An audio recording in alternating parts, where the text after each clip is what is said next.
बंधुओं, चलते हैं जिन्होंने अनेक शंकाओं का समाधान किया है। जहां प्रश्न तो हम सबके हैं पर समाधान है पूज्य गुरुदेव का। तो चलते हैं सम्यक समाधान के लिए। प्रथम प्रश्न के रूप में हमारे बीच में हीरा जी वड़जात्या हजारीबाग से। मैं हजारीबाग से हीरा वड़जात्या। ना घूमने के लिए कार चाहिए, न गले के लिए हार चाहिए। मुझे तो जीवन की राह दिखाने वाले मुनि प्रमाण सागर जी का हर जन्म में आशीर्वाद चाहिए। नमोस्तु महाराज जी, नमोस्तु महाराज जी, नमोस्तु महाराज। इच्छा है महाराज जी। महाराज जी, बाजार में फल तो बहुत से आते हैं, हमें सभी फलों का रस अच्छी तरह निचोड़ निचोड़ के निकालना आता है, और अगर नहीं भी निकालना आता है तो हम लोग यूट्यूब के माध्यम से अच्छी तरह देख के निकाल लेते हैं। लेकिन हमें इतना सुंदर जीवन मिला है और आपका सानिध्य मिला है, तो हम अपने जीवन का रस कैसे निकालें? कृपया कर मेरी शंका का समाधान करें। नमोस्तु महाराज जी, नमोस्तु महाराज जी, नमस्ते। बहुत अच्छा पूछा है। बाजार के फलों का रस निकाल कर उसका स्वाद चखने का अभ्यास है, पर जीवन का रस हम कैसे निकालें? देखो, जितने भी फल हैं उनका रस यंत्र से निकलता है। जितने भी फल हैं उनका रस यंत्र से निकलता है, और जीवन का रस मंत्र से निकलता है। वाह! वो मंत्र कौन सा? मंत्र का मतलब होता है रहस्य है। जिसने जीवन का मंत्र जान लिया, यानी जीवन के रहस्य का बोध प्राप्त कर लिया, जिसके पास जीवन जीने का मंत्र है, वही जीवन का रस निकाल सकता है। जीवन जीने का मंत्र क्या है? जीवन में जो घटे उसे सहज स्वीकार करो। सहजता हो, स्वीकार भाव हो। दुखों और दुर्घटनाओं को स्वीकार करो और दोषों और दुर्बलताओं का प्रतिकार करो। यही जीवन का मंत्र है। ये मंत्र जिसने पा लिया वही जीवन का रस पा सकता, उसका बेड़ा पार हो गया। नमस्ते महाराज जी, नमस्ते महाराज जी। मनोज जी कोलकाता से। गुरुदेव डाल्टनगंज से। सभी छल्लक जी महाराज जी को इच्छामी। गुरुदेव, हम शादी विवाह करवाने गृहस्थों का शादी विवाह करवाने के लिए जाते हैं, तो वहाँ पर देवशास्त्र की पूजन और हवन आदि मंत्रों का प्रयोग करते हैं, जो पंचकल्याणक और विधान आदि में पढ़े जाते हैं। तो ऐसे मंत्रों का उपयोग कभी धर्मशालाओं में, कभी होटलों में, कभी ऐसी जगह पे जाते हैं जहाँ शुद्धि नहीं रहती। तो ऐसे मंत्रों का उपयोग कैसे करें और उन गृहस्थों को ऐसी क्या भावना भाएं कि जो आगे गृहस्थ धर्म उनका व्यवस्थित चल सके? देखिए, हमारे यहाँ जितने भी वैवाहिक या मांगलिक, धार्मिक और मांगलिक क्रियाएं, उनको संपन्न करने की एक संहिता है और उसके लिए सबका विधि विधान है। जात्यादिक मंत्रों का प्रयोग उसमें होता है, पुण्याह वाचन होता है। विवाह की जो विधि है उस विधि के अनुरूप ही विवाह करना चाहिए। इसलिए बिना इस तरह के मंत्रोच्चार के तो विवाह विधि होनी ही नहीं चाहिए। लेकिन गलती आजकल लोग करते हैं। पहले विवाह आदि के कार्य लोग अपने घरों से करते थे, फिर धर्मशालाओं में आए, अब डेस्टिनेशन वेडिंग होने लगी। होटलों और रिसोर्टों में लोगों ने ऐसा करना शुरू कर दिया, जहाँ किसी प्रकार की शुद्धता और पवित्रता की कोई मर्यादा नहीं दिखती। ये अच्छी बात नहीं। शुद्धता और पवित्रता का ध्यान रखना चाहिए। शास्त्रों में तो ये लिखा है, क्वचित पुण्य स्थले पुण्याश्रम पदे सिद्ध प्रतिमा साक्षी के, आदि पुराण में ऐसा लिखा है कि विवाह की क्रिया शास्त्रों के विधानानुसार तो सिद्ध प्रतिमा के साक्षी में और किसी पुण्य स्थल में ही संपन्न होनी चाहिए। चूँकि सिद्ध प्रतिमा को ले जाना व्यवहारिक हर जगह संभव नहीं था, तो एक गली निकाल ली यंत्र की, विनायक यंत्र को ही लोग सिद्ध प्रतिमा मान लेते। तो वह भी कम से कम पुण्य स्थल तो होना चाहिए। जहाँ कहीं विवाह करे, खासकर उन रिसोर्ट्सों में या होटलों में जहाँ वेज नॉन वेज सब बनता है, ये तो बहुत बड़ा मजाक है। जहाँ आज आपकी इस मांगलिक क्रिया को संपन्न किया जा रहा है, हो सकता है 2, 4, 8, 10, 20 घंटे पहले वहाँ कई मूक प्राणियों का संहार भी हुआ हो, उसकी आहें, चीत्कार और पुकार वहाँ गूंज रही हो, क्या इसका असर नहीं पड़ेगा? आज लोग अंधानुकरण कर रहे हैं। डेस्टिनेशन मैरिज के नाम पर लाखों करोड़ों रुपया वेन्यू में खर्च करते हैं लोग, लेकिन उन्हें इस बात का किंचित भी अंदाज नहीं होता कि ऐसा करके वो कितना बड़ा अनर्थ कर रहे हैं। पर सब भेड़ चाल चल रहे हैं, उसने किया तो मुझे भी करना, उसने किया तो हमें भी करना। ये जो प्रवृत्ति है, इस प्रवृत्ति से हमें बचना चाहिए और अपने जीवन की व्यवस्था को संभालना चाहिए। अब आप जितने विद्वान हैं वो थोड़े टाइट हो जाओ तो शायद लोगों में परिवर्तन आए, लेकिन मुझे मालूम है तुम विद्वानों में भी आजकल बड़ा कंपटीशन हो गया है। तो लोग हर बात को व्यावसायिक दृष्टि से देखने लगे हैं। जहाँ व्यावसायिकता बढ़ती है वहाँ निष्ठा नष्ट हो जाती है, और निष्ठा के अभाव में इस तरह की समस्याएं नित्य प्रति आती ही रहती। सुनील जी रारा डाल्टनगंज से। गुरुदेव के चरणों में सपरिवार बारंबार नमोस्तु नमोस्तु नमोस्तु इच्छामि इच्छा।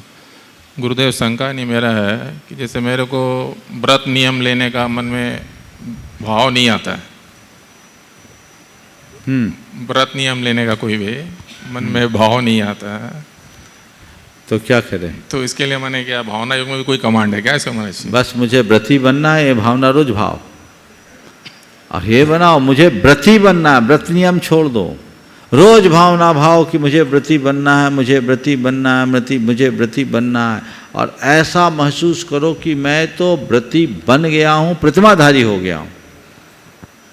थोड़ा करके देखो, ऐसा संयोग बनेगा कि तुम्हारी बुद्धि बदल जाएगी, और आज व्रत नियम से भागते हो, प्रतिमा घर कर लोगे, और हो सकता है कल घर भी छोड़ दो। आगे बढ़ो। भावना भाव, जो पाना चाहते हो उसके लिए भावना बहना चाहिए। नमोस्तु। अनिमेश जी गोमिया। नमोस्तु महाराज श्री। महाराज श्री, कल मैंने महाराज श्री से, छुल्लक महाराज श्री से सुना था इस जन्म में तो हम मोक्ष नहीं जा सकते, तो इतना तप त्याग परिश्रम अभी क्यों कर रहे? जब मोक्ष चले जाएंगे, जब जिस समय मोक्ष जाएंगे उसी समय इतना परिश्रम करना। देखो, इसका दो उत्तर है। पहली तो बात यह है कि मैं छुल्लक जी की बात को काटता हूँ। किसने कहा इस जन्म में मोक्ष नहीं है? आज भी मोक्ष है। चाहिए? है, मोक्ष है, और हम उसको हासिल कर रहे हैं। बताऊं किससे मुक्ति? दोषों से मुक्ति, दुर्बलताओं से मुक्ति, दुर्गुणों से मुक्ति, और दुखों से मुक्ति। है कि नहीं? दोष, दुर्बलता, दुर्गुण और दुख से मुक्ति है कि नहीं? तो हम लोग मुनि बने हैं, साधु बने हैं, किससे मोक्ष पाने के लिए? दोष से मोक्ष पाने के लिए, दुर्बलता से मोक्ष पाने के लिए, दुर्गुणों से मोक्ष पाने के लिए, और दुखों से मोक्ष पाने के लिए। है आनंद में? ठीक है। अब मैं बोलता हूँ, छुल्लक जी ने गलत नहीं बोला, उनने भी सही बोला कि वो मोक्ष नहीं है। वो मोक्ष जो किसी दूसरी दुनिया में, वो मोक्ष आज नहीं है। हमें उसकी परवाह नहीं है। हम मोक्ष के लिए साधु बने ही नहीं, हम तो मोक्ष मार्ग के लिए साधु बने, मोक्ष नहीं है तो क्या, मोक्ष मार्ग तो है। बोलो मोक्ष मार्ग है कि नहीं? तो आज मोक्ष मार्ग पर चलेंगे, अपने आप मोक्ष मिलेगा जब मिलेगा। ये जो मोक्ष मार्ग है ना, ये कोई हाईवे की तरह नहीं है जिसमें गाड़ी भटक जाए। हमारा जो मोक्ष मार्ग है रेलवे का ट्रैक है, इसमें भटकने की कोई गुंजाइश नहीं। ट्रेन लेट हो सकती, भटकेगी नहीं, वो अपने डेस्टिनेशन पर पहुंचेगी। इसलिए हमने अपनी गाड़ी को ट्रैक पर चढ़ा दिया। और तुम जैसे लोगों से कहता हूँ, बहुत गुंजाइश है, चाहो तो सवार हो सकते हो, मंजिल तक पहुंचोगे, कहीं भटकने की कोई संभावना नहीं हो। तब मैं आवाज देता हूं बंधुओं, जिन्होंने भावना योग के माध्यम से अपने आप को, अपने जीवन में क्या पाया है, क्या खोया है। खोया तो बहुत कुछ होगा, जो खोया है वो भी बताएंगे, जो पाया है वो भी बताएंगे। मैं निवेदन कर रहा हूं हमारे बीच में प्रमोद जी सागर से, जो कि भावना योग में जिन्होंने अपने आप को, कितनी बुराइयों को खोकर के अच्छाइयों को पाया है। निवेदन करता हूं प्रमोद जी, जो कि गुणायतन के ट्रस्टी भी हैं और प्रथम शांति धारा करके जिन्होंने अपने आप को शांति प्राप्ति के लिए। बोले बोलो गुरुदेव के चरणों में बारंबार नमोस्तु नमोस्तु नमोस्तु, कोटि कोटि नमन, कोटि कोटि नमन, कोटि कोटि नमन। छुल्लक जी के चरणों में इच्छामि महाराज, इच्छामि महाराज, इच्छामि महाराज, इच्छामि। गुरुदेव सब कुछ पा लिया है, सब कुछ पा लिया, बस एक ही तमन्ना है कि बस समाधि मरण हो, निर्विकार समाधि मरण हो, संकल्प पूर्वक समाधि मरण हो। रास्ता तो आपने हमारे परिवार को, हमारे पिताजी को भी दिखाई और उनका भी मोक्ष मार्ग आपने प्रशस्त कर दिया। उन्होंने सर्विस करके, डॉक्टर थे, सरकारी डॉक्टर थे, बाकायदा पूरी सर्विस की, व्रत नियम लेके गुरुजी के उनको सागर मोराजी में, सागर में मोराजी में विधान में माता पिता बनवा दिया। उसके बाद नियम व्रत और बढ़ा दिए। व्रत नियम तो शुरू से थे। आप जी, अपना जो अनुभव सुनाना चाहते हैं जी, वो सुना दीजिए। इनकी बात मैं बता दूं, इनके पिताजी एक बहुत अच्छे साधक हुए। वो एक पेशे से डॉक्टर थे और रिटायरमेंट के बाद उन्होंने मुनि दीक्षा अंगीकार की और उत्तम समाधि की। ये भी तीनों भाई उसी रास्ते पे चल रहे हैं। अब अपनी बात बोलिए। जी महाराज जी, नमोस्तु नमोस्तु। मैं नागपुर में प्लेटिना हॉस्पिटल में दिखाने गया, जनरल चेकअप कराने चला गया। मैं केमिस्ट हूँ ऑलरेडी जनरल में, और मैं अपनी पत्नी के साथ गया। एक दिन का समय लेके वहाँ भी अपॉइंटमेंट होता है गया। पूरी जांच हुई बराबर। डॉक्टर ने के असिस्टेंट ने पकड़ के डॉक्टर के पास ले गया। बोले आपके लिए TMT भी कराऊंगा। मैंने करा लीजिए, कोई दिक्कत नहीं। उसके बाद बोले इसमें गड़बड़ी आ रही है। ठीक, मैंने कहा क्या किया जाए? बोले एंजियोग्राफी भी कराना पड़ेगी आपको। मैंने कहा अभी तो मैं टाइम भी नहीं है और उस हिसाब से मैं आया भी नहीं हूँ तैयारी से, परंतु पत्नी साथ में थी, पर कहाँ मानने वाली थी। वो बोले नहीं कराइए कराइए, करा ली। एंजियोग्राफी कराई गुरुदेव, तो उन्होंने कहा नहीं। हमने बोला रिपोर्ट दे देना आप 5 बजे तक हमको, क्योंकि 7 बजे मेरी गाड़ी है, वापस जाना है मैं। तो उन्होंने कहा ठीक है मैं तो दे दूँगा आपको। उन्होंने रिपोर्ट नहीं दी गुरुजी, और 6 बजा दिए, 6:30 बजा दिए, 7 बजा दिए, और पलंग पे लेटाए रहे और वो अपनी तैयारी करने लगे। पर मेरे को बेचैनी हो रही थी कि ये क्यों तैयारी कर रहे हैं। मैंने तो इनको कुछ बोला ही नहीं कि मेरा ऑपरेशन कर दो, बाईपास कर दो या स्टंट डाल दो। मैंने उनके जो कपड़े देते हैं वो उतारे, अपने कपड़े पहने। मैंने कहा मैडम से काउंटर पर जाके कि मेरी फाइल हो तो दे दीजिए ना, मैं जा रहा हूँ। तो बोले डॉक्टर साहब नीचे हैं। मैंने डॉक्टर साहब के पास गया नीचे, डॉक्टर साहब से बोला मैं मेरी फाइल दे दीजिए। बोले नहीं नहीं अभी आप नहीं जा सकते, आप सीरियस पेशेंट हैं। हमने मैं क्या हुआ मेरे लिए? बोले आपकी एक नसें जो है एक 100%, एक 95, 90 या 95 और एक 35%। ये मैं रिकॉर्ड लिया हूँ, सबको दिखाना भी चाहता हूँ। हाँ आप संक्षेप में बोले। हाँ बोलिए बोलिए बोलिए। हाँ ऑन रिकॉर्ड है, दिखा दो भैया, फोकस लगा दो। आप अपनी बात जारी रखो, ये लोग कर देंगे। हाँ बोलिए। गुरुदेव उन्होंने CD भी बना के दी थी। हाँ हाँ बोलो। मैंने उनसे कहा ठीक है मैं अभी पूरी तैयारी से नहीं आया हूँ और अभी मैं कोई नहीं। तो उन्होंने बोला नहीं आप एडमिट हो जाइए, मैं परसों छुट्टी कर दूंगा। मैंने कहा नहीं। तो उन्होंने बोला चल 5-7 दिन की दवाई देते हैं, आप आ जाना लौट के। मैंने कहा ठीक है आ जाऊँगा। उसके बाद मैंने सागर में दिखाया अपने भाग्योदय में, तो डॉक्टर नितिन जैन और प्रियंक जैन जो सर हैं MD DM, उन्होंने देखा, बोले अभी नहीं है। बोले भोपाल दिखा लीजिए। मैंने भोपाल दिखाया। उसके बाद भोपाल वालों ने रेफर कर दिया बंसल हॉस्पिटल इंदौर में। इंदौर बॉम्बे हॉस्पिटल में दिखाया तो उन्होंने भी एडमिट कर लिया तो बोले आप स्टंट डलेंगे, और मेरी भावना नहीं थी स्टंट डलाने की गुरुदेव, और मैं भावना करता ही था और भावना भाता था कि मेरे लिए स्टंट नहीं डलाना है, छेदन वेदन नहीं कराना है, बस क्या था। परंतु घर वाले और छोटे भाई और बड़े भाई सब साथ में लगे थे, कजिन ब्रदर, उन्होंने पैसे जमा कर दिए बॉम्बे हॉस्पिटल में। बोली नहीं आप स्टंट तो डलाना पड़ेंगे। मैंने कहा ठीक है डला लीजिए। मैं भावना भाता रहा और ये हुआ उस दिन जिस दिन स्टंट डल रहा था मैं मंदिर चला गया पंचवालयती दर्शन करने, खाना पीना कुछ था नहीं तो आ गया पंचवालयती में, भगवान की पूजा भक्ति करके आया, कपड़े बदल के अपने पहुंच गया।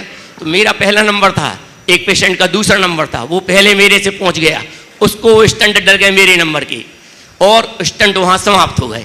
उस दिन का दिन है कि गुरुजी वो बोलने लगे आज स्टंट खत्म हो गए, आपको 5 दिन बाद करेंगे ऑपरेशन, क्योंकि मैं यहाँ का लोकल नहीं डालता हूँ, मेरे विदेश से आते हैं। तो बोले क्या करना है, पैसे जमा कर लूँ कि जमा रहने दूँ? मैंने कहा नहीं पैसे वापस दे दियो। भगवान की ऐसी कृपा, गुरुजी का ऐसा आशीर्वाद भगवान कि आज तक ना स्टंट डलवाया है, सिर्फ मात्र 2 दवाई दी है उनने खून पतले की, वो खा लेता हूँ, वो भी वर्ष में आधे वर्ष खाता हूँ, नियम से रहता हूँ, अष्टमी चतुर्दशी 12 महीने करता हूँ एकासन से, और तीनों शाखाओं के 16 कारण के व्रत करता हूँ, पूरे व्रत पालता हूँ। और जैसे यहाँ भी आया हूँ तो बस एक आसन से पूरा काम कर रहा हूँ, बस एक टाइम शाम को पानी ले लेता हूँ, एक गोली ले लेता हूँ, इससे काम चल रहा है। जिस दिन मन नहीं होता नहीं लेता हूँ। बस गुरुजी ऐसा आशीर्वाद चाहता हूँ कि अंत में आपके चरणों में समाधि में रहो भगवान, समाधि में रहो। और सभी लोगों से कहता हूँ कि ऐसे छोटे से भ्रम में मत आए, थोड़ी सी हिम्मत बांधे, सब कुछ ठीक हो जाएगा गुरु के साथ। इनका अनुभव बड़ा प्रेरक है, ये अपने आप में बड़ी दुर्लभ घटना है। जो इनकी रिपोर्ट है डॉक्टर भी उस पर आश्चर्य करेंगे, लेकिन मैं तो ये कहूँगा ये सारा चमत्कार इनकी श्रद्धा और दृढ़ता का है। और हम ये चीज़ समझ सकते हैं कि अगर हम अपनी भावना को प्रबल करें तो बहुत अंशों में इस तरह की बीमारियों से भी हम बच सकते हैं। हालांकि मैं सलाह दूंगा कि ऐसा दूसरे लोग अनुकरण मत करना जब तक तुम अंदर से मजबूत ना हो, नहीं तो पता लगा कि ठीकरा भावना योग पर फोड़ दोगे। इसलिए अपने आप को प्रिपेयर कीजिए और ऐसा हो उसके बाद भावना योग करने की अपेक्षा पहले ही से शुरू कर दीजिए ताकि ऐसी नौबत ही ना आए। बहुत बहुत आशीर्वाद। चलिए मैं निवेदन कर रहा हूँ हमारे बीच में शिरोमणि संरक्षक श्रीमान सुरेंद्र जी गुवाहाटी वालों की बेटी यहाँ पर है, सलोनी जैन और ऋषित जैन आ रहे हैं, अपना प्रश्न रख रहे हैं। जी हाँ बोलिए। नमोस्तु महाराज जी। इच्छामी महाराज जी, आज आपने कहा था जैन फिलॉसफी के बारे में 4 चीज़ें आपने बताई थी, एक अहिंसा, अपरिग्रह, अनेकांत और कर्णावर्णावस्था। तो आप अनेकांत के बारे में थोड़ा समझा सकते हैं? देखो बहुत अच्छी बात। अनेकांत क्या है? अगर बड़े बोलचाल की भाषा में बोलूं तो एक है अनेकांत है और दूसरा उसका उल्टा एकांत।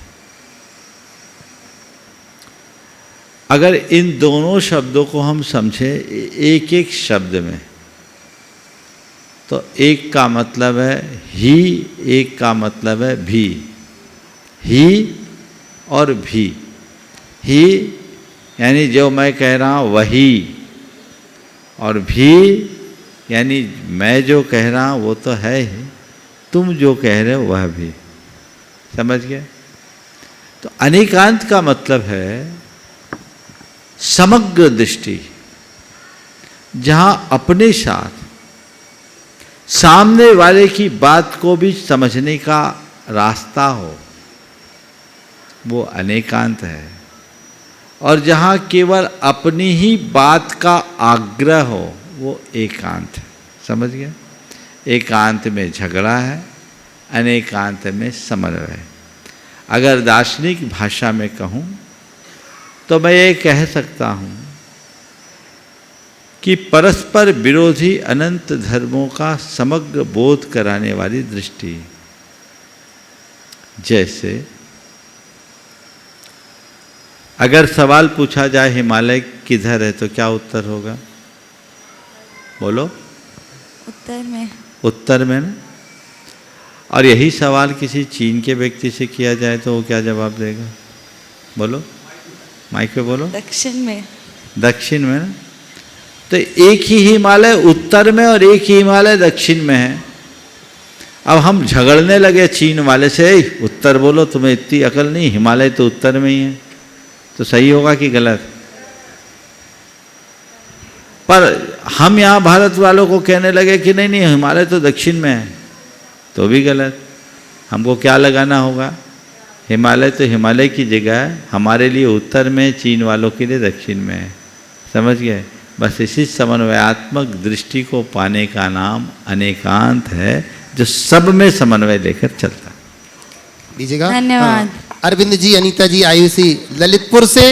नमोस्तु महाराज जी, इक्षामी महाराज जी। महाराज जी मेरा प्रश्न है, कल वाले रिपीट हो रहे थे।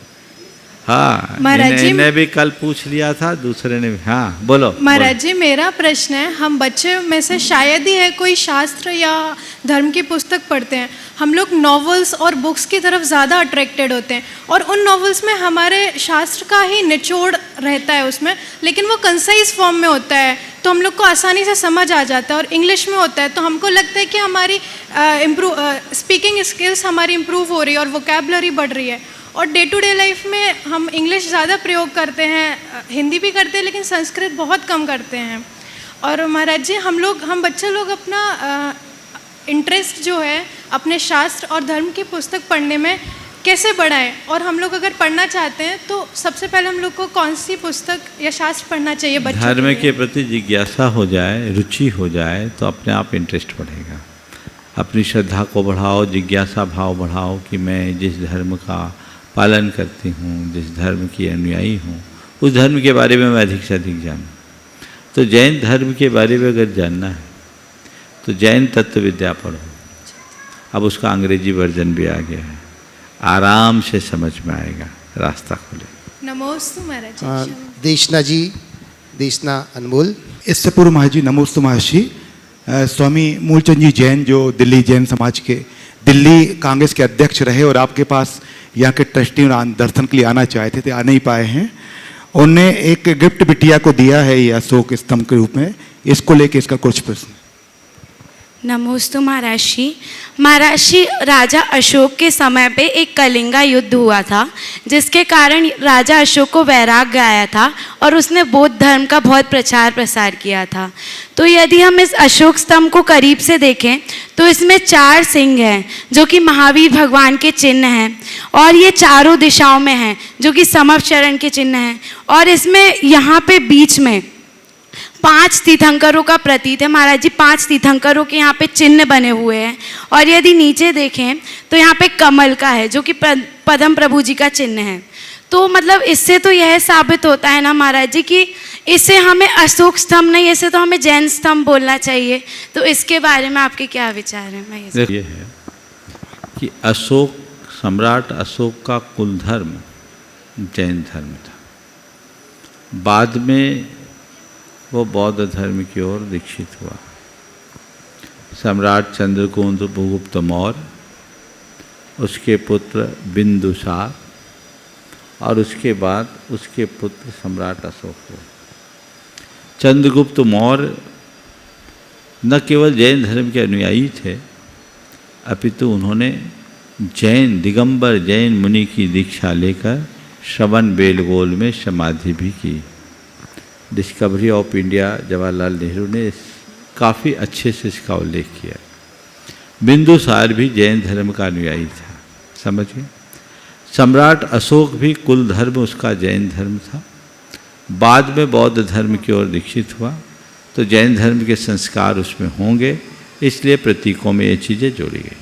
चलिए दीजिएगा। अजय जी जैन एडवोकेट। और इसी महाराज जी के चरणों में मेरा बारंबार नमोस्तु, हृदय से नमोस्तु नमोस्तु। शुल्लक जी के भी चरणों में मेरा इच्छामी इच्छामी। महाराज श्री, अच्छा बोलो बोलो। हाँ महाराज श्री, ये विज्ञान ने भी कुछ साबित किया है कि जल की एक अपनी मेमोरी होती है वाटर की। तो महाराज श्री, जैसे कि हम लोग जल में कुछ अच्छी बातें इंफॉर्मेशन देके कि मैं खुश हूँ, मैं स्वस्थ हूँ, मैं सकारात्मक हूँ, या महाराज श्री उसमें जैसे सुबह सुबह जल में प्राचीन के लोग भी नमोकार मंत्र बोल बोल के अच्छे से और उस जल को पीते थे, तो उससे उन लोगों को कुछ स्वास्थ्य के दृष्टिकोण से ऐसा अपने आप को ये मान के तो उस जल को पीने से हम कैसा रहता है महाराज श्री? अगर वैसा हम लोग ऐसा है, कई बार मैंने इस विषय में बताया भी है। एक वैज्ञानिक हुआ है बोशारो इमोटो, जापान का। उसने पानी पर बहुत अच्छा शोध किया और एक विज्ञान विकसित किया जिसका नाम है इमिटोलॉजी। जी महाराज, इमिटोलॉजी जी। तो उसमें उन्होंने एक पूरा सिद्धांत विकसित करके एक प्रयोग किया कि पानी को -20 से 30 डिग्री के टेम्परेचर में जमाया गया, उसका रवीकरण किया गया। पानी को बोतल में रखा गया और बोतल में लेबल लगाया गया, तुम देवदूत हो, तुम्हें बहुत बहुत धन्यवाद। और कुछ बोतल में तुम यमदूत हो, मैं तुम्हें मार डालूंगा, इस आशय के लगाए। इसके बाद उस पानी को -20 से 30 डिग्री टेम्परेचर में जमा कर उसका रवीकरण करके माइक्रोस्कोप से जो उसका चित्र लिया गया, मेरे पास उसके फोटोग्राफ मैंने कई बार दिखाया। तो ये पाया गया कि जिसमें अच्छे वाक्य लिखे गए उसके पानी का चित्र ऐसा मानो खिला हुआ फूल हो, और जिसमें नेगेटिव बातें लिखी गई उसके पानी का चित्र मानो कंकालों का ढेर हो। एक लंबे अध्ययन के बाद ये निष्कर्ष पूरे दुनिया को के बीच आया कि पानी हमारे सारे वाइब्रेशंस को ग्रहण करता है। समझ गए? हाँ, जी महाराज। एक किरलियान थेरेपी डेवलप हुई थी इससे पहले रशिया में, उसमें 3 तरह के जल पर प्रयोग किया गया। एक सामान्य जल, दूसरा सकारात्मक भावना से भरा हुआ जल, और तीसरा नकारात्मक भावना से भरे व्यक्ति के हाथ का जल। जी जी जी।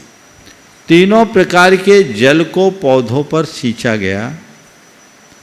जो सामान्य जल था उससे पौधों की ग्रोथ सामान्य रही। जो सकारात्मक भावना से भरे हुए व्यक्तियों के हाथ का जल था उससे पौधे की गति 200% बढ़ गई, और जो नकारात्मकता से भरे व्यक्तियों के हाथ का जल था वो पानी एसिड का काम कर गया। समझ गए? पौधों को जला दिया। सबसे बड़ी रहस्य की बात ये थी कि chemically there is no changes, कोई अंतर नहीं। तीनों पानी को किसी लेबोरेटरी में चेक करो, कुछ नहीं मिलेगा, सब एक सा। लेकिन अंतर था, प्रभाव था, वो गुणात्मक प्रभाव था।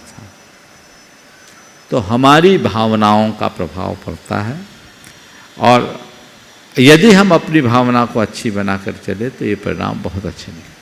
नमस्ते महाराज। नमस्ते। श्रीमती शशि जी पाटनी कोलकाता से। गुरुवर्षी के चरण सरोजों में मेरा शत नमन।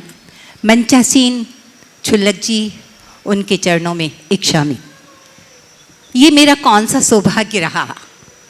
वैसे मैंने भावना योग्य के बारे में बहुत सुना, लेकिन कभी ऐसा मौका नहीं मिला जो मैं आपके भावना योग को अटेंड कर पाई।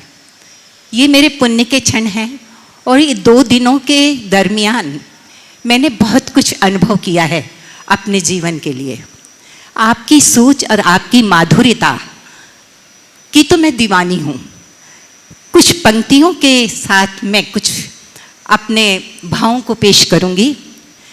किन शब्दों से करूँ अलंकृत, किन शब्दों से करूँ अलंकृत, शब्द नहीं मिल पाते हैं।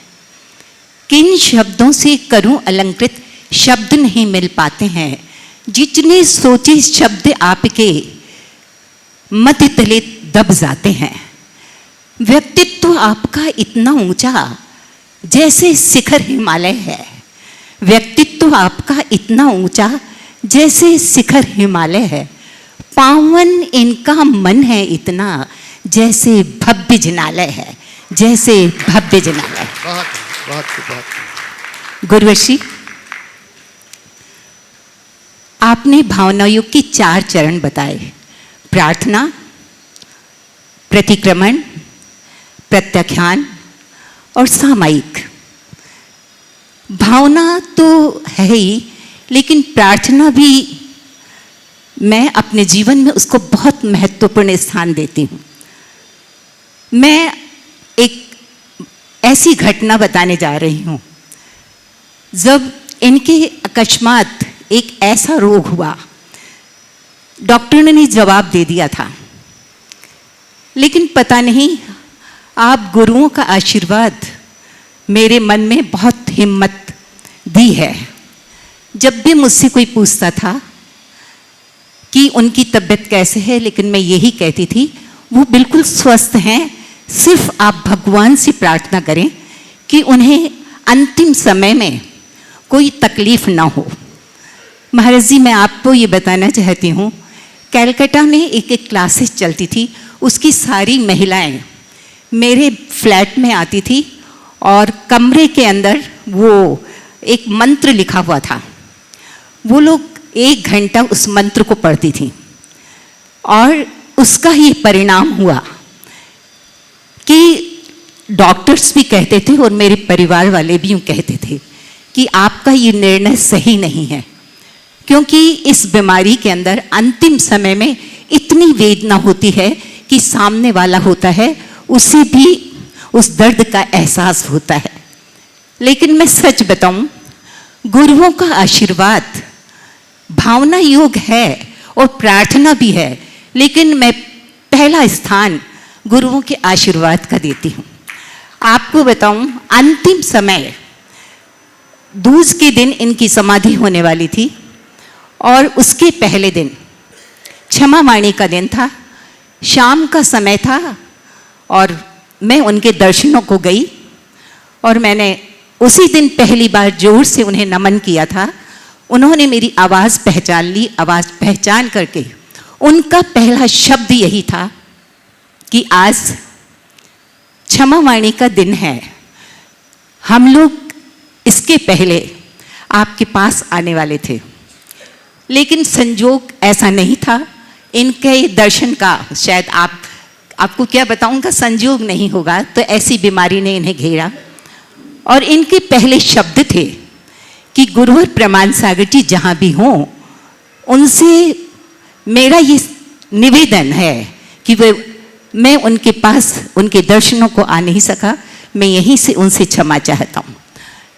तो महाराज जी, गुरु का आशीर्वाद, और हालांकि मुन्ना भैया उस टाइम आपके पास थे और मैंने हाथों हाथ टेलीफोन करवाया था मुन्ना भैया को कि मुन्ना भैया आप इनकी क्षमा याचना उन तक पहुंचा दें।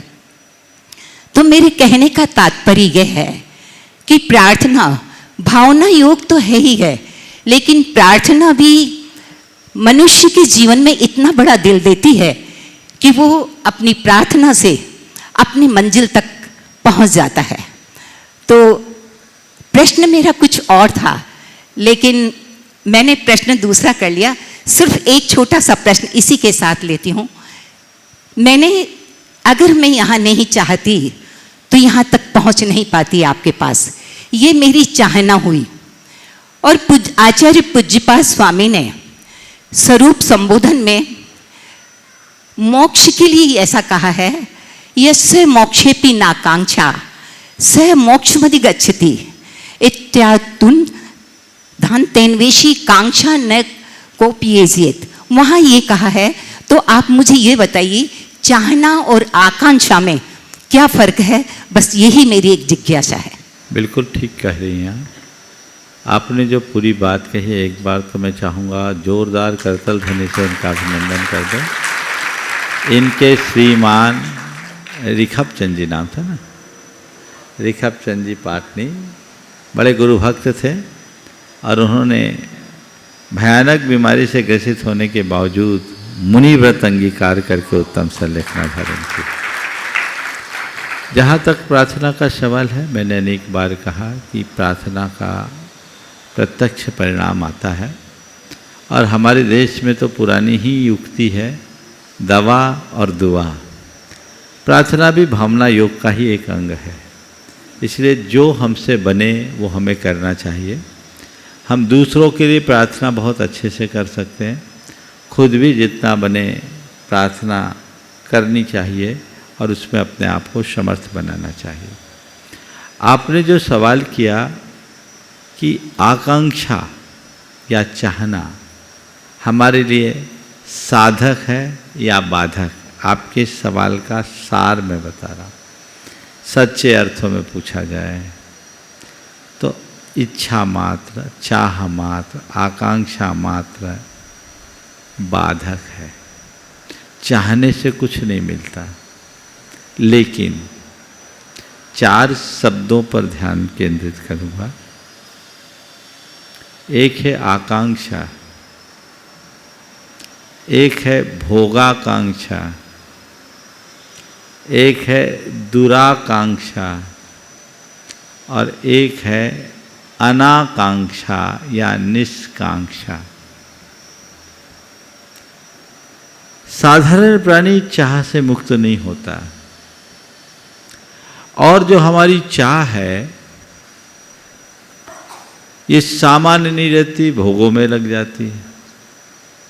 कुछ लोगों के हृदय में दुराकांक्षाएं होती है जो उसे बुरी तरह उलझा देती है।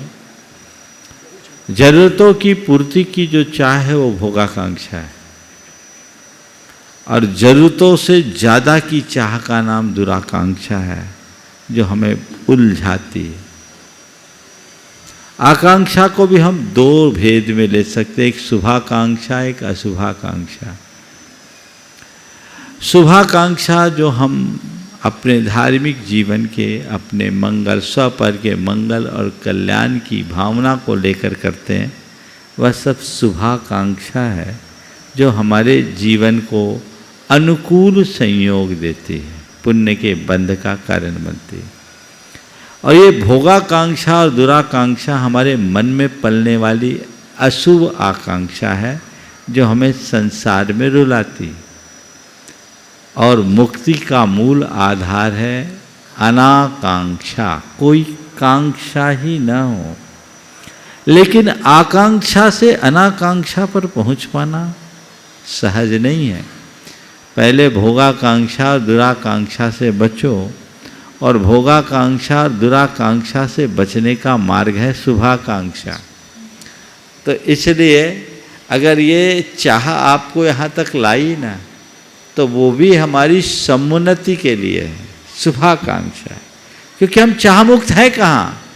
जब तक संसार की चाह हो तब तक परमार्थ की इच्छा रखने में कोई बाधा नहीं। पर यह ध्यान रखना, परमार्थ की उपलब्धि इच्छातीत होने में होगी, इच्छा को पुष्ट करने में। नमोस्तु महाराज। राजेश जी भोपाल। और नमोस्तु महाराज जी, इच्छा में मैं राजेश जैन भोपाल से वर्तमान में खादी ग्रामोद्योग आयोग मुंबई में पदस्थ हूँ। महाराज श्री आचार्य श्री की प्रेरणा से मध्य प्रदेश में बहुत जगह पहले हथकरघा और खादी ग्रामोद्योग आयोग भोपाल द्वारा हम लोग कई बार वहाँ जाकर आचार्य श्री से मिले थे और खादी के बारे में अपने विचार प्रकट किए थे। हथकरघा और खादी, खादी क्या है? हाथ से कता, हाथ से बुना शुद्ध कपड़ा, वो खादी है। हथकरघा में मिल से बना हुआ धागे से हम कपड़े को बुनते हैं। तो आचार्य श्री से हमारे प्रतिनिधियों की चर्चा हुई भोपाल में, और उनकी प्रेरणा से बीना 12 में एक संस्था रजिस्टर्ड हुई खादी ग्रामोद्योग के साथ में, और उसने प्रोडक्शन भी शुरू कर दिया है। और वह अभी फिलहाल इसी वर्ष 1000 मीटर कपड़ा खादी ग्रामोद्योग भवन भोपाल द्वारा उनसे क्रय किया गया है बिक्री हेतु। महाराज जी, मेरा कहने का तात्पर्य ये है कि इसके अलावा बीना जेल में, सागर जेल में, शायद आगरा जेल में भी हथकरघा और चरखे के द्वारा जो है खादी का वस्त्र तैयार किया जा रहा है। और सभी लोग यदि संस्था बना के खादी ग्रामोद्योग आयोग से जुड़ेंगे तो न केवल हमें जो है हमारी जैन समाज के लिए शुद्ध कपड़ा मिलेगा, और साथ ही साथ हमें ग्रामीण क्षेत्र में जो है लोगों को रोजगार देने का अवसर मिलेगा। लेकिन इसमें थोड़ी सी एक रुकावट ये है कि जो भी ये जेल में कपड़े खादी का कपड़ा बन रहा है, इसको मान्यता तभी मिलेगी जब हम रोजगार ग्रामीण क्षेत्रों में प्रदान करेंगे। तो इसके लिए महाराज जी मेरा विनती ये है कि जैन समाज के कुछ ऐसे लोग जो संस्थाएं चला रहे हैं, हमारे चेयरमैन या हमारे उच्च अधिकारियों से या मंत्रालय से मिलकर इसमें थोड़ा संशोधन कराएं, जिससे ज़्यादा से ज़्यादा संस्थाएं खादी उत्पादन करें। आपका सुझाव बहुत उत्तम है। जहाँ तक मुझे जानकारी इस दिशा में कार्य हो रहे हैं और मैं यही अपेक्षा रखूँगा कि इस दिशा में कार्य हो, अच्छे से कार्य संपन्न हो और इस बात को परम पूज्य गुरुदेव तक आप पहुँचाएँ। मैं भी अपने स्तर से पहुँचाऊँगा। और जेलों में बहुत अच्छा काम हो रहा है। तिहाड़ जेल में भी काम हो रहा है, वाराणसी के जेल में, आगरा के जेल में, सागर के जेल में, मथुरा, तिहाड़ जेल बोला ना, मथुरा के जेल में, हाँ, कारोपानी में, कई जगह है। बहुत अच्छी क्रांति है। गुरुदेव की बड़ी दूरदर्शी सोच है। समाज के हर वर्ग के व्यक्तियों को चाहिए कि इस अभियान को गति दें। इंद्रमणि जी छाबड़ा जो कि अपना अनुभव रख रहे हैं, और इस बंधुओं इंद्रमणि जी छाबड़ा जिनके आज 50वीं वैवाहिक वर्षगांठ में जिन्होंने आज प्रथम शांति धारा इस परिवार से करके, मैं निवेदन करूंगा अपनी भावना रख रही हूँ। सबसे पहले मैं सपना काला कुनकुरी जयपुर अपने काला परिवार की ओर से गुरुदेव के चरणों में बारंबार नमोस्तु करती हूँ। जोड़ी से आ जाए तो अच्छा है। और छुल्लक महाराज जी के भी चरणों में इच्छामी। मम्मी पहले अपना अनुभव बताएगी, फिर मैं बताऊंगी। नमोस्तु महाराज जी। छुल्लक जी महाराज को मेरा इच्छामी। महाराज जी, मैंने आपके आशीर्वाद से, मैंने तो अपने जीवन से आज छोड़ चुकी थी, लेकिन आपके आशीर्वाद से मैंने भावना योग शुरू किया और डॉक्टरों ने तो कह दिया था कि हाथ को काटना पड़ेगा। मैंने भी आज छोड़ दिया था, लेकिन मैं नियमित भावना योग करी और आज मैं इस दोनों बेटियों और बहू ने मेरी इतनी सेवा की कि आपके आशीर्वाद से मैं आज इस स्थान पे खड़ी हूँ। इस और दिन भर मैं यही मन में भावना भाती थी कि मैं स्वस्थ हूँ, मैं मस्त हूँ और मैं पूर्ण स्वस्थ हूँ। इसलिए मैं सबसे यही कहना चाहती हूँ कि लोग भावना योग को अच्छी श्रद्धा और विश्वास से जो भी भावना योग करेगा वो अच्छे बीमारी से निजात पाएगा। इसलिए मैं बार यही सबसे प्रार्थना करती हूँ कि मैं स्वस्थ हूँ, मैं मस्त हूँ, कि इस कमान को कभी नहीं भूले। और नमोस्तु महाराज। आप बताओ इनके साथ क्या घटना घटी और क्या पोजीशन थी? मम्मी का ट्रक से बहुत बड़ा एक्सीडेंट हो गया था। मम्मी ट्रक के नीचे आ गई थी, तो मम्मी का हाथ और मिडिल पोर्शन लगभग ख़त्म सा ही हो गया था और ब्लड बिल्कुल 2.5-3 ग्राम के लगभग बचा था बॉडी में। हाथ का पूरा मांस रोड में फेंका गया था, लगभग हाथ था ही नहीं। और डॉक्टरों ने बोला कि हाथ शायद काटना पड़ सकता है, ये सड़ जाएगा। लेकिन मम्मी डेली भावना योग करती थी। उस स्थिति में भी मम्मी को भावना योग याद था और गुरुदेव का आशीर्वाद, बस 2 चीज़ याद था। मम्मी सुबह 5 बजे हॉस्पिटल में भी भावना योग लगा दो। मम्मी डेली की, आज मम्मी अपने पैरों पर बिना किसी सहारे के खड़ी है, सबके सामने भावना योग के बल। कितने महीने की बात है ये? एक्सीडेंट 5 महीना हो गया, 6 महीना हो गया इस बात को। लेकिन मतलब हम लोग कभी सोचे नहीं थे कि मम्मी कभी चल भी पाएगी वापस। हम लोग सोचे थे मम्मी बैठ भी नहीं पाएगी। मम्मी बैठ भी रही है, चल भी रही है और बाकायदा सारा काम भी कर रही है। बहुत सुंदर, हाँ, बहुत बढ़िया। चलिए लीजिएगा। श्वेता जी हजारीबाग से। बारंबार नमस्तु। मेरा पारिवारिक व्यक्तिगत कुछ प्रश्न है। महाराज जी, मेरा प्रश्न यह है कि मेरा विवाह वर्ष 2013 में हुई है। मेरी पत्नी अपने मायके के बातों को हमेशा प्राथमिकता देती थी। हम दोनों की कोर्ट के कानूनी प्रक्रिया द्वारा विवाह विच्छेद पिछले 1 वर्ष पूर्व हो चुका है। मेरी प्रारंभ से अंत तक हार्दिक इच्छा यह थी कि वह मेरे साथ रहे, परंतु वो अपने घर वालों और वकीलों एवं अन्य लोगों के बहकावे में आकर अपना सही निर्णय नहीं ले सकी। सारे फैसले मेरे पक्ष में सुनाई गई। समाज में घटित हजारों महिलाएं इस तरह की घटनाओं में न्यायालय से यह आशा करती है कि कम समय में उनके पक्ष में निर्णय आ जाए। मैं आज भी उनके प्रति सकारात्मक हूँ। मेरे अंदर उनके प्रति आज भी ईर्ष्या द्वेष नहीं है। इन 9 वर्षों के लंबे अंतराल के बाद कोर्ट द्वारा जो भी फैसले दिए गए हैं, क्या मैं यह इसका उचित समाधान मान लूं? इस पर प्रकाश डालें। देखो ऐसा है, अब जब मामला कोर्ट में आ गया तो कोर्ट के द्वारा दिए गए निर्णय को मानने के लिए तो सबको बाध्यता है, और ज़्यादा है तो फिर ऊपर की अदालत में अपील करो, पर इससे कुछ होना नहीं। ये दुर्भाग्य है कि ऐसा संयोग बना, पर 1-2 प्रकरण ऐसे मेरे सामने आए हैं कि तलाक लेने के बाद 20-20 बरस अलग रहने के बावजूद कहाँ से सद्बुद्धि आई और वो साथ रह रहे हैं। यदि आप हृदय से चाहते हो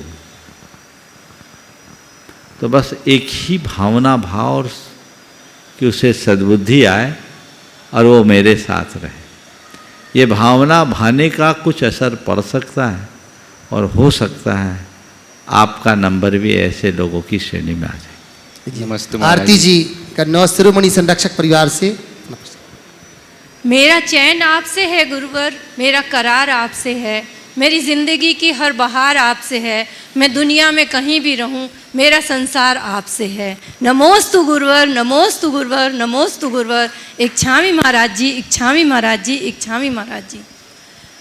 महाराज श्री, हम सब अपनी अपनी चिंता करते हैं, और कुछ इस तरह से करते हैं कि आदमी अपने अधिकार की चिंता करता है, आदमी अपने विस्तार की चिंता करता है, आदमी अपने अधिकार की चिंता करता है, आदमी अपने विस्तार की चिंता करता है, भूलकर अपने आत्म उद्धार को आदमी सारे संसार की चिंता करता है।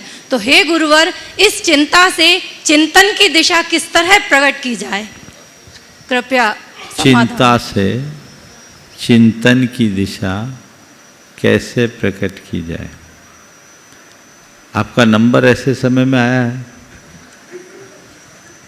पर मैं आपको चिंता में नहीं डालना चाहता, बड़े सरल शब्दों में उत्तर देना चाहता हूँ।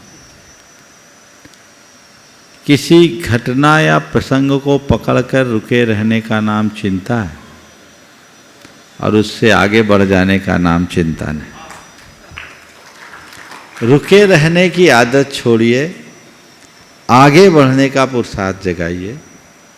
जो व्यक्ति जीवन और जीवन की व्यवस्था को ठीक तरीके से स्वीकार लेता है वो चिंता मुक्त होता है, और उसका 2 छोटा छोटा मंत्र है, जो होता है सही होता है और जो होना होता है वही होता है। बस ये 2 मंत्र को आत्मसात कर लो।